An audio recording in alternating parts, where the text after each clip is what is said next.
Баткен облусунда улуу ата мекендик согуштун ардагерлери калган эмес, бирок оруктун ардагерлери бар. Жеңиштин 79 жылдыгында оруктун ардагерлери келип, согуш жылдарындагы оруктагы оор күндөрдү эскеришти. Sözlü kılıp boğandan keyin Erbiyeni büttüm ondan gelip kolkozda bal çarvada işlep 64 yıl çarvada işledim. Oşun benim pensiyaga çıkıvar. Çıkıvar bana memleketin bergen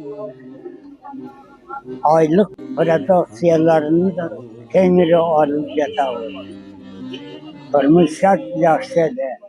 Оруктун ардагери Айбаш ата согуш башталганда 14 жаштагы өспүрүм болгон. Ойноп күлө турган мезгилинде Айбаш ата түндү түн, күндү күн дебей талаада иштеп, баары фронт үчүн деп, ач калса да советтик бийликтин тапшырмасын аткарып турган. Öte kıyınçılık oldu. Açarçılık başlandı. Ошол убакта biz koşaydık, at koşaydık, bir gektesi değil koşaydık. Ayollar olsa tündüzü jatıp alıp orup talada jatıp orup yürüyüştü. Açarçılık bir günde bir kasa atala verir, arpanını. Баткен шаарында жеңиш күнүнө арналган иш-чара улуу ата мекендик согушта курман болгондордун элесине тургузулган эстеликке гүл чамбарларды коюу менен башталды. 9 май жалпы элдик майрам. Бул күн аттары тарыхта алтын тамгалар менен жазылган ата бабаларыбыздын эрдигин эстеп, таазим этчү күн дешет шаар тургундары.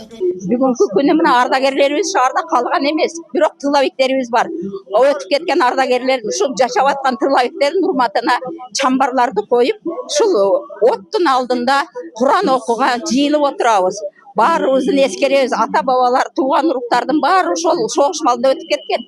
Бирок биз эскерүүбүз жүрөгүбүздө турат, жана дагы эскере бермекчибиз. Белгилеп өтсөк, Баткен облусунан улуу ата мекендик согушка 20.766 жоокер аттанган. Анын ичинен 14.213-ü кайтпай калган. Ал эми улуу жеңишке жетип, өз мекенине кайткандар 6.553 жоокер болгон. Баткендеги акыркы ардагер 2 жыл мурун көз жумган болсо, быйылкы улуу жеңиштин 79 жылдыгын 93 оруктун ардагери тосту.